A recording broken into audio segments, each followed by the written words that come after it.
Every match regardless result কি, regardless টুর্নামেন্টে আমাদের অবস্থান কি, হ্যাজ বিকাম আ সেলিব্রেশন। আমি আবারও বলবো যে it is the Hamza factor. Exactly, আপনি দেখেন সিঙ্গাপুরের এগেনস্টে বাংলাদেশ হারলো, হংকংয়ের এগেনস্টে হারলো, ইকুয়েশন থেকে ছিটকে গেল, তারপরও এই যে গ্যালারি ভর্তি মানুষ তারা এসেছেন কেন? ওই হামজা চৌধুরীকে দেখার জন্য, সমিতকে দেখার জন্য।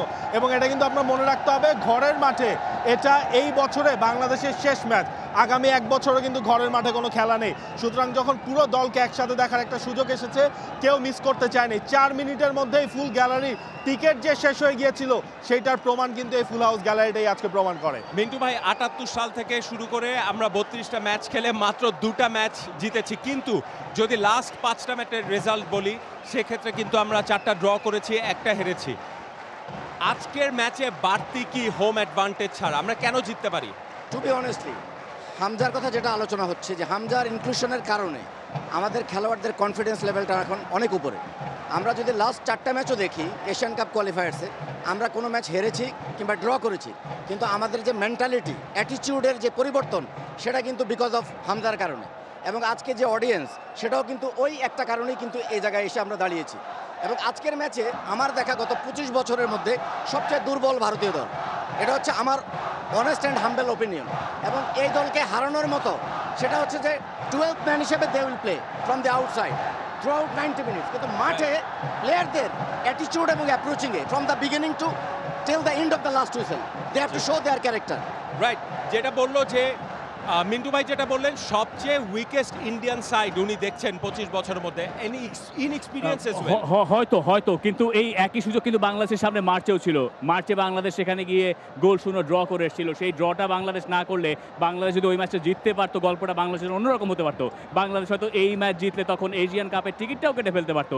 এইসব যদি কিন্তু পরও বাংলাদেশ বহুবার এরকম তীরে গিয়ে ইন্ডিয়ার সঙ্গে তরি ডুবেছে। আমি কয়েকটা ম্যাচের কথা বলতে পারি। সেই সল্টলেকের ম্যাচটা 2019 সালে আপনি এগিয়ে আছেন সাদউদ্দিনের গোলে, সেই ম্যাচে আপনি শেষে গিয়ে কর্নার কিক থেকে গোল হজম করেছেন। 2021 সাল সাফ চ্যাম্পিয়নশিপ, সেই ম্যাচে বাংলাদেশ আবার 1-0 গোলে পিছিয়ে থাকা অবস্থায় 10 জনের দল নিয়ে ড্র করেছিল।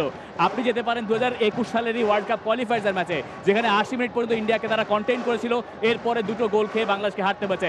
বাংলাদেশের পুরনো ব্যারাম ইন্ডিয়ার সঙ্গে জেগে ওঠে, এটাও মনে করিয়ে দেওয়া দরকার।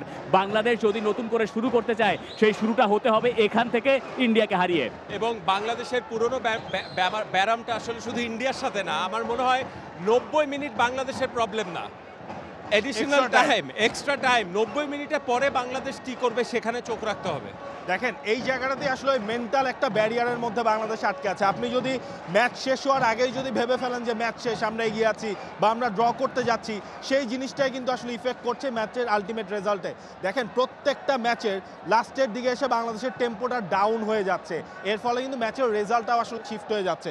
যখন প্রেস কনফারেন্সে বা এর আগে ওই সেম ইকুয়েশনটা নিয়ে জিজ্ঞেস করা হয়েছিল, ডিরেক্টলি সবাই বলেছেন যে এইটা আলটিমেটলি ফুটবলারদের ওই অনুধাবনের বিষয়টা, ম্যাচ তো তখনও শেষ হয় নাই, যার যেটা রোল, আপনার সেই রোলটা তো ফুল 90 মিনিটস প্লাস যতক্ষণ এক্সট্রা টাইম, সেটাতেই কন্টিনিউ করতে হবে। Worry is what if this becomes a habit, this becomes a culture of the team, এরকম হয়। For more updates, subscribe to our YouTube channel and click on the bell icon. Follow us on Facebook and Instagram. Download T-Sports app to enjoy exciting games and highlights. Visit tsports.com.